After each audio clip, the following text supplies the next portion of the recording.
Mendeleev के आवर्त सारणी के दोष। तो बहुत सारे मेंडलीव की आवर्त सारणी के दोष थे। आधुनिक जो पीरियोडिक टेबल है अगर उससे कंपेयर किया जाए तो सबसे पहले दोष तो ये है कि ये द्रव्यमान संख्या पर निकाल रहे थे, जो कि इस तरीके से क्या हो रहा था कि जितने भी तत्व थे उनके अरेंजमेंट सही ढंग से या सही तरीके से नहीं हो पा रही थी। अभी जब आधुनिक मोसले जी के द्वारा दिया गया तो परमाणु क्रमांक के आधार पे पीरियोडिक टेबल को अरेंज किया गया, परमाणु क्रमांक अर्थात के प्रोटॉनों की संख्या पे। तो उनमें से एक है, बहुत सारे 5 यहाँ पे दिए हुए हैं। तो सबसे पहला है कि हाइड्रोजन को क्षार धातु एवं हाइड्रोजन जैसे दोनों दोहरे व्यवहार के कारण दोनों वर्गों में रखा गया। तो मेंडलीव की जो आवर्त सारणी थी उसमें हाइड्रोजन चूंकि क्षार धातु जैसा व्यवहार करता है तो इसको क्षार धातु जो कि सोडियम पोटेशियम मैग्नीशियम सब होते हैं उनके साथ इनको रखा गया, क्योंकि ये उनके जैसे गुण दिखा रहे थे।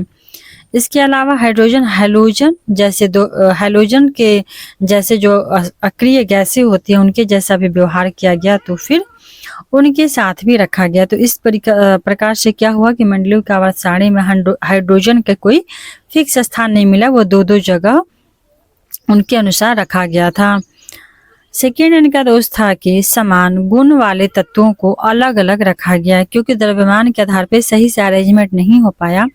इसका नतीजा यह रहा कि समान गुण शो करने वाले जो तत्व थे जैसे कि कॉपर, पारा और चांदी, तो कॉपर, पारा, चांदी इन लोगों को, इन तीनों तत्वों को अलग अलग स्थान दिया गया। वहीं टाइटेनियम, प्लेटिनम और बेरियम और फिर सीसा, लेड, इन सबको भी अलग अलग स्थान मिला।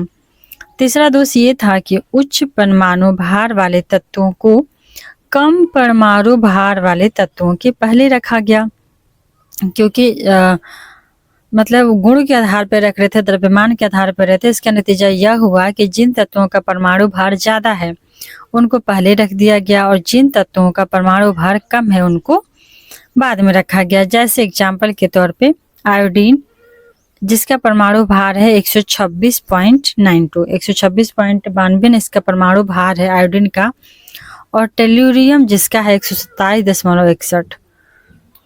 तो चूंकि टेल्यूरियम का ज्यादा है आयोडीन से 127 है और आयोडीन का 126 है, लेकिन इसको इसके बाद रखा गया था। ये भी एक तरह का दोष था। फोर्थ दोष ये था कि समस्थानिक के लिए कोई स्थान नहीं था मेंडलीव की आवर्त सारणी में। जो समस्थानिक, जैसे हाइड्रोजन के 3 समस्थानिक है ना, प्रोटियम, ड्यूटेरियम एंड ट्राइटियम, तो ये तीनों चाहे और भी जितने भी तत्व हैं उनके समस्थानिकों, जैसे प्लूटोनियम वगैरह के समस्थानिकों के लिए कोई स्थान नहीं था। और 5वां दोष था कि 8वें वर्ग में 3 तत्वों को एक साथ समूहित करना पड़ गया था। देखिए यहाँ पे इनका आवर्त सारणी का फोटो भी दिखाया हुआ है। तो चूंकि 8वें वर्ग में 3 तत्वों को, क्योंकि मेंडलीव की आवर्त सारणी में 9 वर्ग थे और फिर 7 आवर्त थे, 9 वर्ग और 7 आवर्त थे, तो 8वें वर्ग में 3 तत्वों को एक साथ समूहित किया गया। वहीं मेंडलीव से पहले जो परमाणु थे, जो तत्व हैं, उनको अरेंज करने का एक टेबल में पिरूनी का काम डोबेरिनर और न्यूलैंड्स ने भी किया था। इन लोगों ने भी तत्वों को समूहों में व्यवस्थित करने का प्रयास किया था, परंतु उनके वर्गीकरण करने का जो पद्धति था वो सफल नहीं रहा, क्योंकि वो ट्रिक नियम या फिर अष्टक नियम पे इन दोनों लोगों ने अरेंजमेंट किया था।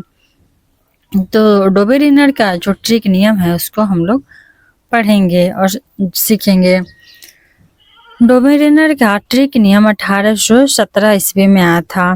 कब आया था? तो 1817 ईस्वी में जर्मनी रसायनज्ञ थे उल्फगांग डोबेरिनर, इनका पूरा नाम था उल्फगांग डोबेराइनर।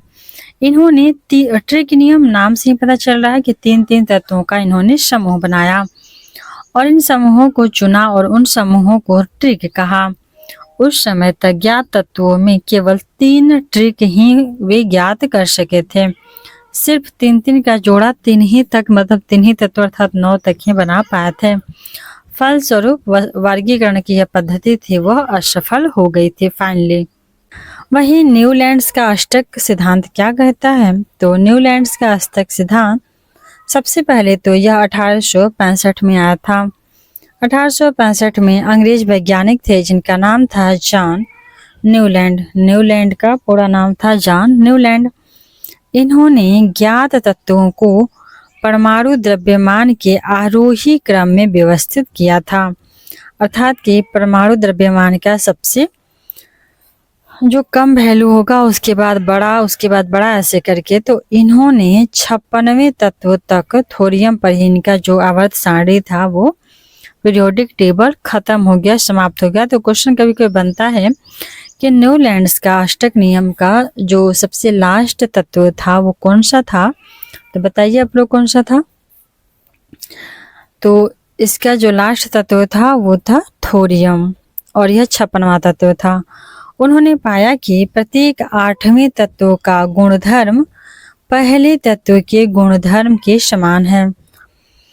न्यूलैंड ने यह भी कहा कि जो उनका अष्टक सिद्धांत है, अर्थात कि जब द्रव्यमान के आधार पर सजाया जा रहा है तो पहला से लेकर जो 8वां तत्व होगा इन दोनों का जो गुण होगा वो पहले तत्व के गुणधर्म के समान होता है।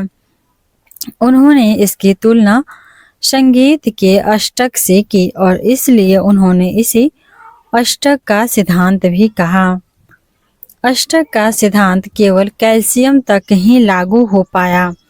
उनकी अरेंजमेंट में लास्ट तो थोरियम था जो कि 56वां था, परंतु जो उन्होंने कहा कि पहला से लेकर 8वां तक के गुण मिलते हैं ये सिर्फ कैल्शियम जिसका कि परमाणु संख्या 20 है यहीं तक ही लागू हो पाया, उसके बाद नहीं हो पाया। न्यूलैंड्स ने कल्पना की कि प्रकृति में केवल 56 तत्व ही विद्यमान हैं तथा भविष्य में कोई अन्य तत्व की खोज नहीं हो पाएगी, नहीं मिलेगा, और इसी आधार पर उन्होंने अपना एक टेबल बनाया। लेकिन बाद में कई अन्य तत्व भी आए और उसको जगह मिले, इससे इनका भी जो है कंसेप्ट वो भी गलत हो जाता है। अपनी सारणी में न्यूलैंड्स ने दो तत्वों को एक साथ रख दिया।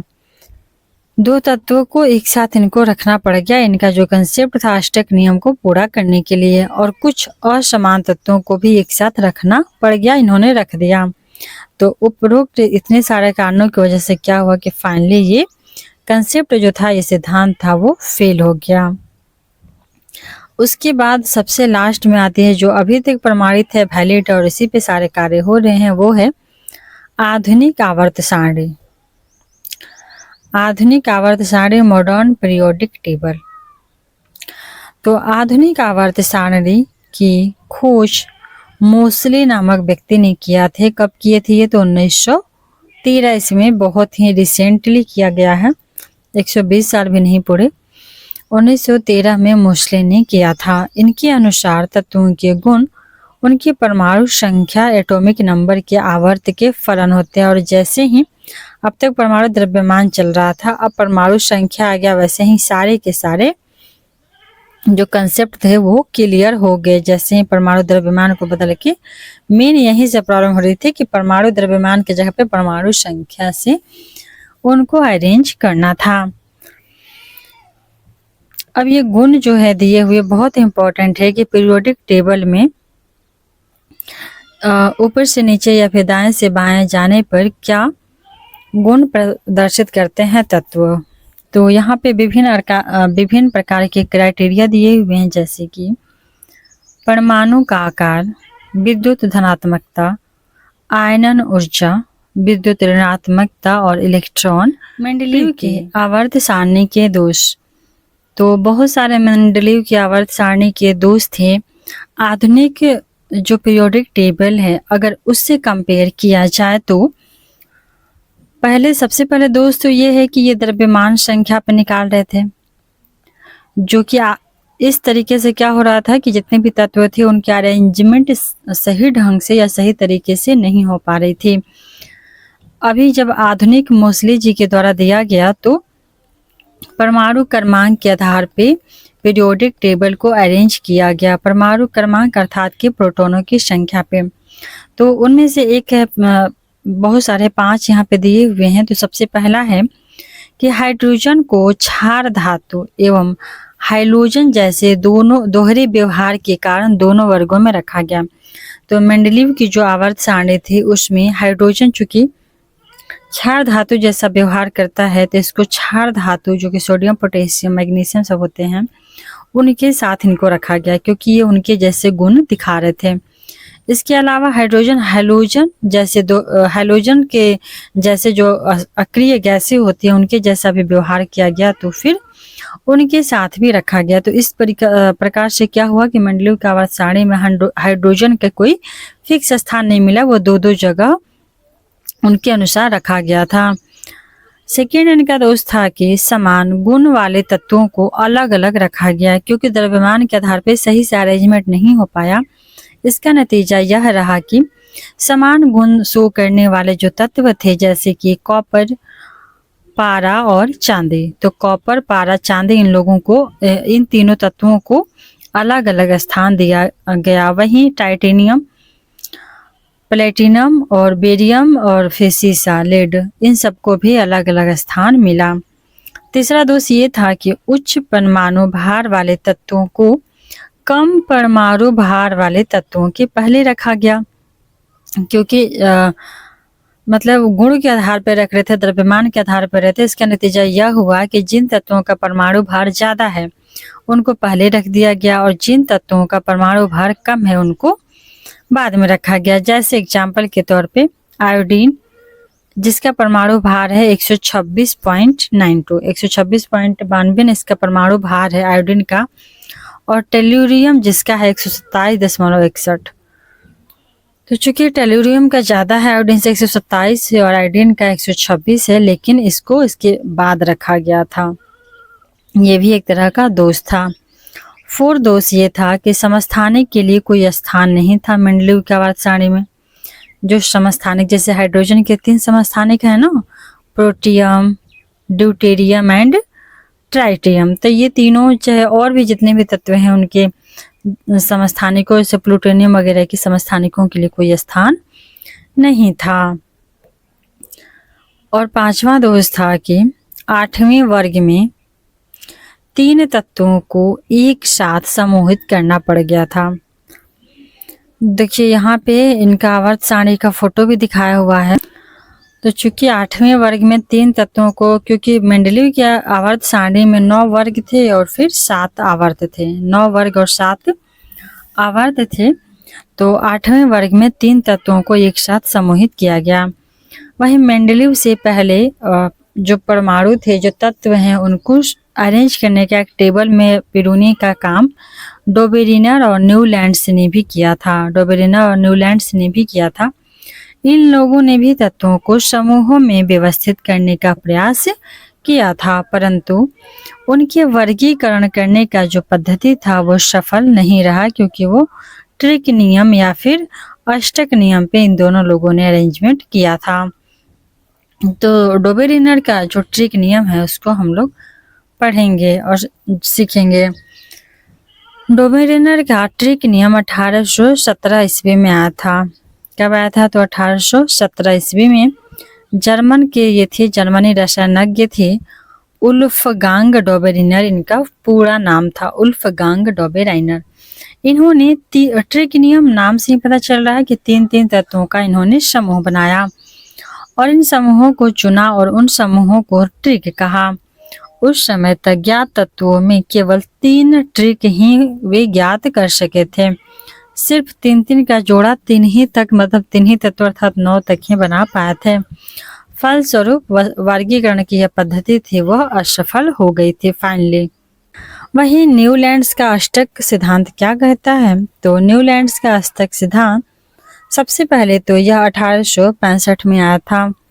1865 में अंग्रेज वैज्ञानिक थे जिनका नाम था जॉन न्यूलैंड। न्यूलैंड का पूरा नाम था जॉन न्यूलैंड। इन्होंने ज्ञात तत्वों को परमाणु द्रव्यमान के आरोही क्रम में व्यवस्थित किया था, अर्थात कि परमाणु द्रव्यमान का सबसे जो कम वैल्यू होगा उसके बाद बड़ा ऐसे करके। तो इन्होंने 56वें तत्व तक थोरियम पर ही इनका जो आवर्त सारणी था वो पीरियोडिक टेबल खत्म हो गया, समाप्त हो गया। तो क्वेश्चन कभी कभी बनता है कि न्यूलैंड्स का अष्टक नियम का जो सबसे लास्ट तत्व था वो कौन सा था? तो बताइए आप लोग कौन सा था? तो इसका जो लास्ट तत्व था वो था थोरियम और यह 56वां तत्व था। उन्होंने पाया कि प्रत्येक 8वें तत्व का गुणधर्म पहले तत्व के गुणधर्म के समान है। न्यूलैंड ने यह भी कहा कि जो उनका अष्टक सिद्धांत है, अर्थात कि जब द्रव्यमान के आधार पर सजाया जा रहा है तो पहला से लेकर जो 8वां तत्व होगा, इन दोनों का जो गुण होगा वो पहले तत्व के गुणधर्म के समान होता है। उन्होंने इसकी तुलना संगीत के अष्टक से की और इसलिए उन्होंने इसे अष्टक का सिद्धांत भी कहा। अष्टक का सिद्धांत केवल कैल्शियम तक ही लागू हो पाया। उनकी अरेंजमेंट में लास्ट तो थोरियम था जो कि 56वां था, परंतु जो उन्होंने कहा कि पहला से लेकर 8वां तक के गुण मिलते हैं, ये सिर्फ कैल्शियम जिसका कि परमाणु संख्या 20 है यहीं तक ही लागू हो पाया, उसके बाद नहीं हो पाया। न्यूलैंड्स ने कल्पना की कि प्रकृति में केवल 56 तत्व ही विद्यमान हैं तथा भविष्य में कोई अन्य तत्व की खोज नहीं हो पाएगी, नहीं मिलेगा, और इसी आधार पर उन्होंने अपना एक टेबल बनाया। लेकिन बाद में कई अन्य तत्व भी आए और उसको जगह मिले, इससे इनका भी जो है कंसेप्ट वो भी गलत हो जाता है। अपनी सारणी में न्यूलैंड्स ने 2 तत्वों को एक साथ रख दिया। 2 तत्वों को एक साथ इनको रखना पड़ गया। इनका जो कंसेप्ट था अष्टक नियम को पूरा करने के लिए, और कुछ असमान तत्वों को भी एक साथ रखना पड़ गया, इन्होंने रख दिया। तो उपरोक्त इतने सारे कारणों की वजह से क्या हुआ कि फाइनली ये कंसेप्ट जो था, ये सिद्धांत था, वो फेल हो गया। उसके बाद सबसे लास्ट में आती है जो अभी तक प्रमाणित है, वैलिड, और इसी पे सारे कार्य हो रहे हैं, वो है आधुनिक आवर्त सारणी। आधुनिक आवर्त सारणी, मॉडर्न पीरियोडिक टेबल। तो आधुनिक आवर्त सारणी की खोज मोसले नामक व्यक्ति ने किया थे। कब किए थे ये? तो 1913 इसमें, बहुत ही रिसेंटली किया गया है, 120 साल भी नहीं पूरे। 1913 में मोसले ने किया था। इनके अनुसार तत्वों के गुण उनकी परमाणु संख्या, एटॉमिक नंबर के आवर्त के फलन होते हैं। और जैसे ही अब तक परमाणु द्रव्यमान चल रहा था, अब परमाणु संख्या आ गया, वैसे ही सारे के सारे जो कंसेप्ट थे वो क्लियर हो गए। जैसे ही परमाणु द्रव्यमान को बदल के, मेन यहीं से प्रॉब्लम हो रही थी कि परमाणु द्रव्यमान की जगह पे परमाणु संख्या से उनको अरेंज करना था। अब ये गुण जो है दिए हुए बहुत इंपॉर्टेंट है कि पीरियोडिक टेबल में ऊपर से नीचे या फिर दाएं से बाएं जाने पर क्या गुण प्रदर्शित करते हैं तत्व। तो यहाँ पे विभिन्न प्रकार के क्राइटेरिया दिए हुए हैं, जैसे कि परमाणु का आकार, विद्युत धनात्मकता, आयनन ऊर्जा, विद्युत ऋणात्मकता और इलेक्ट्रॉन वर्ग में ऊपर से नीचे जाने पर परमाणु का आकार बढ़ता है। क्यों बढ़ता है? क्योंकि यहाँ पे एक बार हम लोग पीरियोडिक टेबल देख लेंगे तो उसको समझ जाएंगे। देखिए यहाँ पे ये रहा पीरियोडिक टेबल, ठीक। इसमें कह रहा है कि ऊपर से नीचे आने पे परमाणु का आकार बढ़ता है। क्यों नहीं बढ़ेगा? यहाँ पे देखिए, यहाँ पे ऊपर में हाइड्रोजन है, लिथियम है, तो लिथियम का 3 है और 6.9 भार है। यहाँ पे 87 है, 39.1 है। अर्थात कहने का अर्थ ये है कि इसका आकार तो बड़ा होगा क्योंकि यहाँ पे परमाणु संख्या कम है और यहाँ पे ज़्यादा है, और परमाणु संख्या के बराबर ही होती है इलेक्ट्रॉन संख्या। तो चूंकि कोई तत्व यहाँ पे नाभिक हो गया, इसके चारों तरफ इलेक्ट्रॉन घूम रहे हैं, तो जितने ज़्यादा इलेक्ट्रॉन होंगे उतनी बड़ी इनकी कक्षाएं होंगी। तो कक्षाएं ज़्यादा होंगी, तो कक्षाएं ज़्यादा होने से क्या होगा? इनकी साइज बड़ी होगी। तो इसलिए कह रहा है कि ऊपर से नीचे आने पे इनकी आकार जो साइज होती है वो बढ़ती है, परंतु इधर बाएं से दाएं ऐसे जाने पे इनकी आकार या साइज इधर से जाने पे घटती है। क्यों घटती है? क्योंकि इधर जो कक्षाएं होती है ना, जैसे यहाँ पे नाभिक हो गया, और नाभिक के बाहर जो ये कक्षाएं हैं जिनमें इलेक्ट्रॉन घूम रहे हैं, इनकी संख्या में बढ़ोतरी नहीं होती है। इन जैसे ये बाहरी कक्षा है तो इधर से बाएं से अगर दाएं जा रहे हैं, बाएं से दाएं, तो बाहरी कक्षा में ही जो भी एक्स्ट्रा इलेक्ट्रॉन आएगा जुड़ते जाएगा, ना कि एक अलग से नया कक्षा का इसमें वृद्धि होगा। तो चूंकि बाहरी में भी इधर मान लीजिए कि 2 इलेक्ट्रॉन था, इधर 2 इलेक्ट्रॉन था, फिर थोड़ा सा आगे गए तो 3 इलेक्ट्रॉन, फिर गए तो 4 इलेक्ट्रॉन, 5 इलेक्ट्रॉन, ऐसे करके इसी में बढ़ते जा रहा है। यहाँ पे जाने के बाद 8 गो बढ़ जाता है, 8 गो है ना, देखिए यहाँ पे 8 है, 1 2 3 4 5, एक सेकेंड रुकिए, 1 2 यहाँ पे 3 4 5 6 7 8, तो यहाँ पे 8 हो गया, तो वर्ग तो यहाँ पे हो गया 8।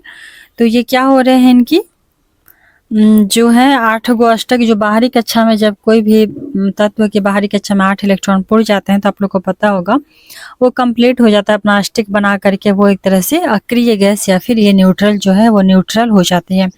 जो अक्रिय गैस है इन सबका अष्टक पूरा होता है लगभग। तो जो कि नए कक्षे नहीं बनते हैं बाएं से दाएं जाने पे, इसीलिए इनका साइज बढ़ता नहीं है बल्कि क्या होगा, उल्टे घटते ही। सेकेंड था हम लोग का विद्युत धनात्मकता। तो विद्युत धनात्मकता जो है वो अगर वर्ग में पीरियोडिक टेबल में ऊपर से नीचे आएंगे तो क्या होगी, यह बढ़ेगी। क्यों बढ़ेगी? और इधर से बाएं से दाएं जाएंगे तो विद्युत धनात्मकता घटती है। इसको उल्टा कर लेते हैं, इधर से आने पर घटती है। विद्युत धनात्मकता का अर्थ यह होता है कि कोई भी तत्व का बाहरी जो कक्षा में इलेक्ट्रॉन होते हैं, बाहरी सेल में जो इलेक्ट्रॉन होगा उसको देने की प्रवृत्ति क्या होती है, अर्थात वो कितना आसानी से अपने इलेक्ट्रॉन को, बाहरी कक्षा के इलेक्ट्रॉन को वो छोड़ देता है, किसी और तत्व को वो दे देता है। तो उसी प्रवृत्ति को उसकी विद्युत धनात्मकता कही जाती है। तो चूंकि जैसा कि हम लोग आकार में समझे थे कि ऊपर से नीचे आने पे क्या होती है, परमाणु का आकार बढ़ता है। तो जब आकार बढ़ेगा तो चूंकि यहाँ पे नाभिक से दूर हो जाएगा ना इसका बाहरी कक्षा, तो नाभिक का पकड़, उस पर अट्रैक्शन तो कम हो जाएगी। तो नाभिक की पकड़ या अट्रैक्शन कमजोर हो जाएगी तो वो आसानी से अपने इलेक्ट्रॉन को क्या करेगा, डोनेट कर देगा या फिर बाहर रिलीज कर देगा। तो बहुत आसानी से रिलीज कर देगा तो उसकी विद्युत धनात्मकता अर्थात धनात्मक बनने की प्रवृत्ति जो है तत्व के बढ़ेगी। तो इसीलिए ऊपर से नीचे आने पे आकार बड़ा होता है, वो आसानी से रिलीज कर देती है इलेक्ट्रॉन, तो इसकी प्रवृत्ति बढ़ती है। वहीं जब हम बाएं से दाएं जाते हैं तो क्या होती है, जैसा कि इसके पहले हम लोग देखे कि इसमें बाहरी कक्षाओं की संख्या नहीं बढ़ती है बल्कि उसी कक्षा में और इलेक्ट्रॉन बढ़ते जाते हैं। तो जब बाहरी कक्षा में इलेक्ट्रॉन बढ़ रहे हैं तो इसमें जो नाभिक है, तो नाभिक में भी प्रोटॉनों की संख्या भी बढ़ रही है। जब हम बाएं से दाएं जाएंगे तो नाभिक में भी प्रोटॉनों की संख्या बढ़ेगी और कक्षाओं की संख्या तो बढ़ नहीं रही है। तो चूंकि नाभिक में ज्यादा प्रोटॉन है, पहला वर्ग के कंपेरिजन जो आखिरी 7वां 8वां है, तो यहाँ पे क्या होगा, उसको बहुत जोर से वो अट्रैक्ट करके खींचे रहेगी, पकड़े रहेगी बाहरी कक्षा के इलेक्ट्रॉन को, तो उसको आसानी से नहीं जाने देगी बल्कि कोशिश करेगी कि हमको कोई और ही एक इलेक्ट्रॉन दे दे। जैसे यहाँ पे मान लीजिए 17वां नंबर का वर्ग है तो इसके बाहरी कक्षा में 7 इलेक्ट्रॉन है, तो ये एक इलेक्ट्रॉन देने के बजाय एक इलेक्ट्रॉन लेना पसंद करेगी, तो इसकी धनात्मकता अर्थात देने की प्रवृत्ति कम हो गई ना। तो इसीलिए जब बाएं से दाएं जाएंगे तो विद्युत धनात्मकता घटेगी। अब थर्ड हम लोग का है आयनन ऊर्जा। तो आयनन ऊर्जा क्या होती है? आयनन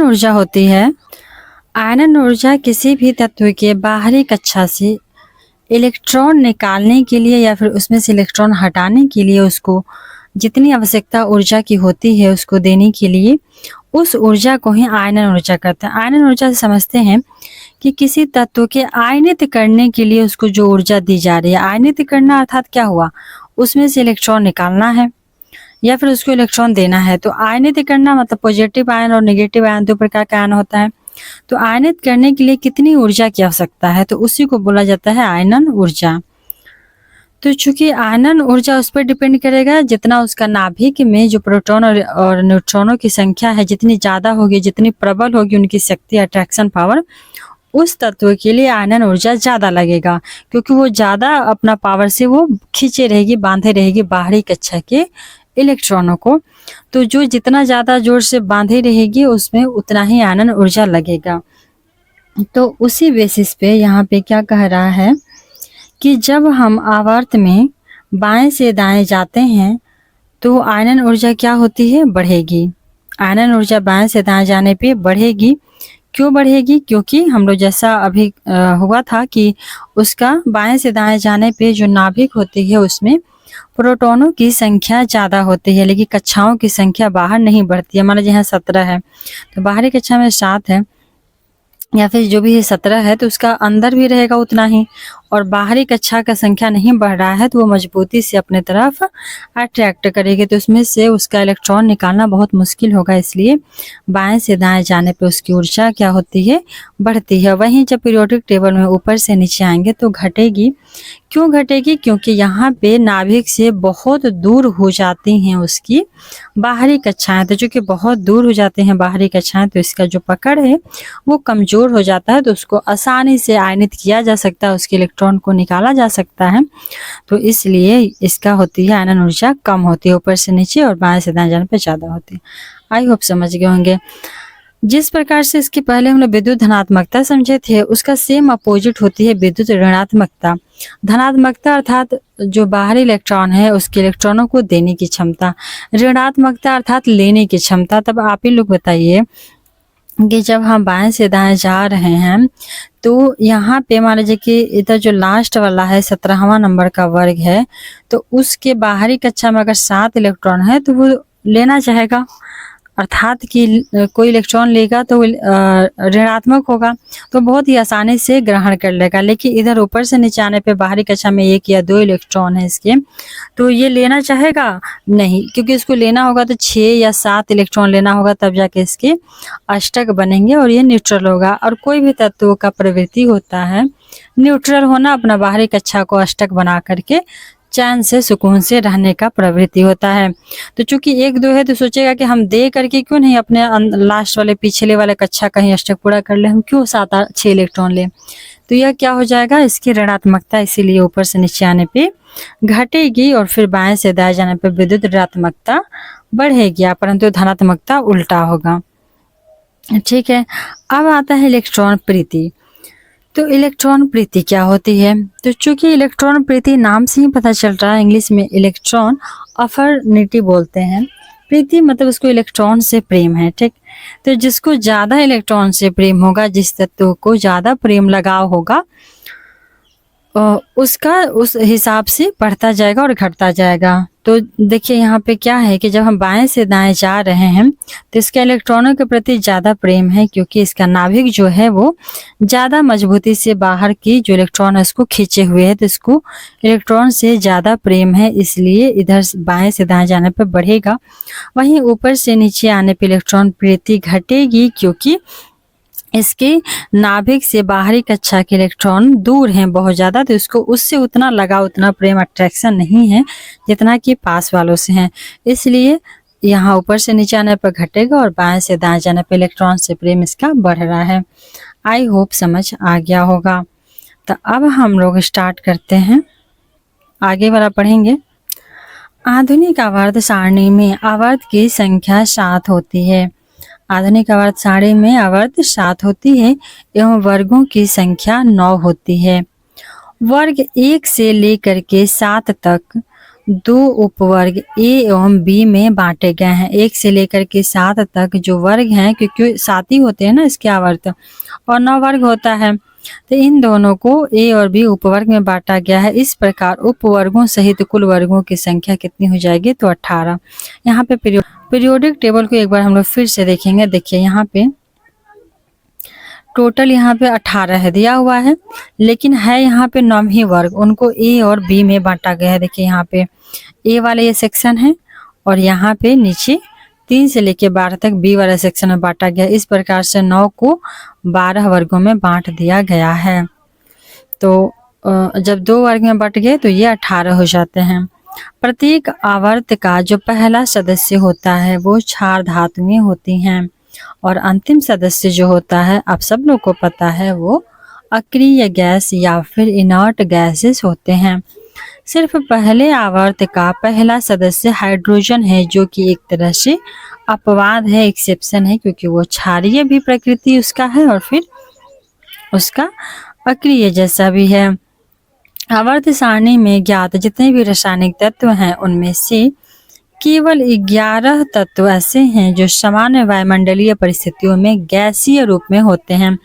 अर्थात आवर्त सारणी में जितने भी अभी तक तत्व हैं उनमें से 11 ही ऐसे हैं जो गैस के रूप में हमारे वायुमंडल में विद्यमान हैं। आधुनिक आवर्त सारणी में परमाणु संख्या 57 से लेकर के 71 तक को लेंथेनाइट श्रेणी कहते हैं। वहीं परमाणु संख्या 89 से लेकर के 103 तक को एक्टिनाइट श्रेणी कहा जाता है। इसको याद कर लेना है कि 57 से 71 लेंथेनाइट और 89 से 103 एक्टिनाइट श्रेणी होता है।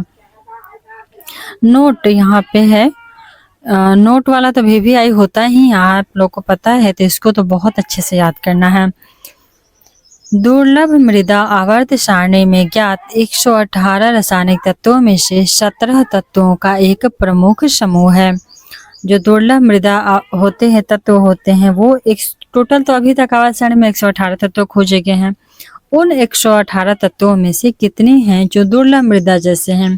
तो दुर्लभ मृदा वाले तत्व 17 हैं और प्रमुख रूप से लेंथेनाइट समूह की रासायनिक तत्वों के 15 तत्व और स्कैंडियम और इट्रियम को सम्मिलित रूप में दुर्लभ मृदा धातु के नाम से जाना जाता है। लेंथेनाइट समूह में देखिए यहाँ पे 13 ही होते हैं, 57 से 71 तक। तो 57 से 71 13 हो गए लेंथेनाइट समूह के, परंतु जो 57वां नंबर का शब्द है, जो तत्व है 57 नंबर का जो तत्व है और फिर जो 71 नंबर का तत्व है, इन दोनों को मिला दिए जाए तो हो जाते हैं टोटल 15 तत्व हो जाते हैं। तो और इनके अलावा स्कैंडियम और इट्रियम को भी सम्मिलित रूप से मतलब ये तो हो ही गया लेंथेनाइट समूह का। इसके अलावा स्कैंडियम और इट्रियम को सम्मिलित रूप से दुर्लभ मृदा धातु किया जाता है। तो ये दोनों इंपॉर्टेंट हैं, स्कैंडियम और फिर इट्रियम। दुर्लभ मृदा धातु विभिन्न प्रकार की इलेक्ट्रॉनिक सामानों जैसे कि disk drive, MP3 players, miniature chargeable batteries, display, TV monitor, night vision चश्मा, मोबाइल फोन आदि के निर्माण में विभिन्न रूप से प्रयुक्त होते हैं। तो ये जो दुर्लभ मृदा धातु है बहुत इंपॉर्टेंट है, क्योंकि यहाँ पे 15 हो गए लेंथेनाइट मतलब कि लेंथेनाइट वाले और फिर 2 एक्स्ट्रा हो गए स्कैंडियम और इट्रियम, टोटल मिला के यहाँ पे 17 हैं। ये 17 जो धातु हैं ये वो दुर्लभ हैं, इनका बहुत उपयोग है, जैसे कि TV, battery, display, night vision चश्मा, मोबाइल फोन, और इन सब का अभी तो पता ही अभी के समय कितना डिमांड है। मिसाइल निर्देश प्रणाली, इसके अलावा मिसाइल का निर्देश प्रणाली डायरेक्शन देने के लिए, जेट का fighter engine, under water mine detectors इत्यादि के निर्माण में भी इन 17 तत्वों का बहुत उपयोग है। वैसे इसीलिए इनको तो दुर्लभ कहा गया है। दुर्लभ का मतलब क्या होती है कि बहुत ही रेयरली मिले, थोड़ा मात्रा मिले और कहीं कहीं मिले। बहुत जैसे कोयला है, आसानी से कहीं भी मिल जाता है, पर ये नहीं मिलता है। वैश्विक स्तर पे दुर्लभ मृदा निक्षेपों भंडारों के मामले में चीन पहले स्थान पे है और इसलिए सस्ता वहाँ पे बहुत सारी चीजें मिल जाती हैं। तो वहाँ पे डिजिटल गैजेट के मैटर में चाइना सबसे पहले स्थान पे है और बहुत ही चीप और सस्ता प्रोडक्ट्स वो प्रोवाइड करता है। उसके बाद और चाइना इन तत्वों के भंडारों में भी पहले स्थान पे है। उसके बाद नंबर आता है ब्राजील का।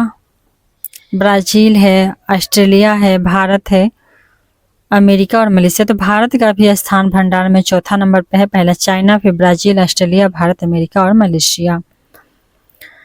अब आता है, हम लोग पढ़ेंगे, सीखेंगे कि आयनन विभव क्या होती है। आयनन आयोनाइजेशनल पोटेंशियल क्या है?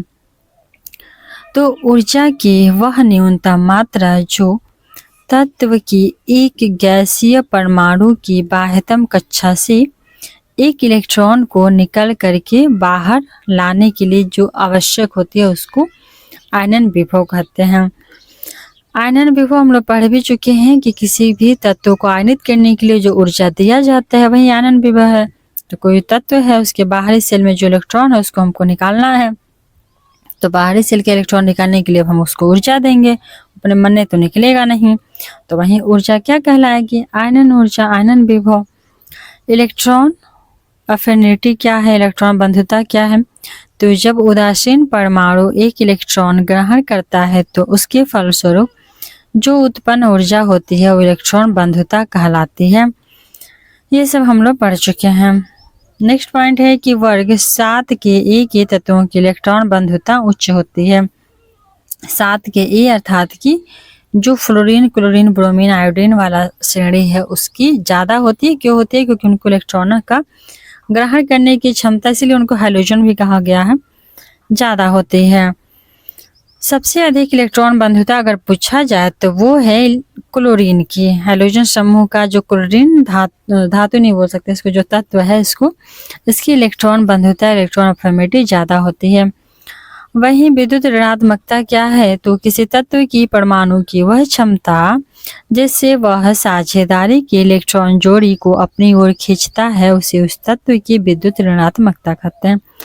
अर्थात कि वो अपनी तरफ, जैसे जिसके बाहरी कक्षा में 6 या 7 रहेंगे वो बहुत ही आसानी से खींचेगा अपनी तरफ, तो उन जिसको जितनी शक्ति होगी उसको उतनी उसकी विद्युत ऋणात्मकता होगी। जिसको निकालने का यहाँ फॉर्मूला भी दिया है कि अगर किसी तत्व का विद्युत ऋणात्मकता निकालना है तो आयनन विभव अर्थात कि उससे एक इलेक्ट्रॉन को खींचने की जो ऊर्जा देते हैं वो प्लस में जोड़ेंगे उसकी इलेक्ट्रॉन बंधुता, उस कितना शक्ति से खींचा हुआ है उस इलेक्ट्रॉन को, और भाग दे देंगे 5.6 से। ठीक। फ्लोरीन की विद्युत ऋणात्मकता सबसे अधिक होती है, अर्थात कि एक इलेक्ट्रॉन को खींचने की शक्ति सबसे ज्यादा होती है। और यहाँ पे कंफ्यूजन नहीं कर लेना है, फ्लोरीन की विद्युत ऋणात्मकता सबसे अधिक है लेकिन क्लोरीन की इलेक्ट्रॉन बंधुता सबसे अधिक है। ठीक है।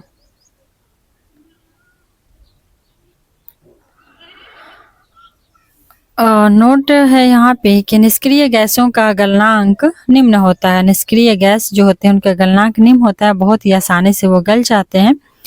वहीं वर्ग 4A के तत्वों के गलनांक उच्चतम होते हैं।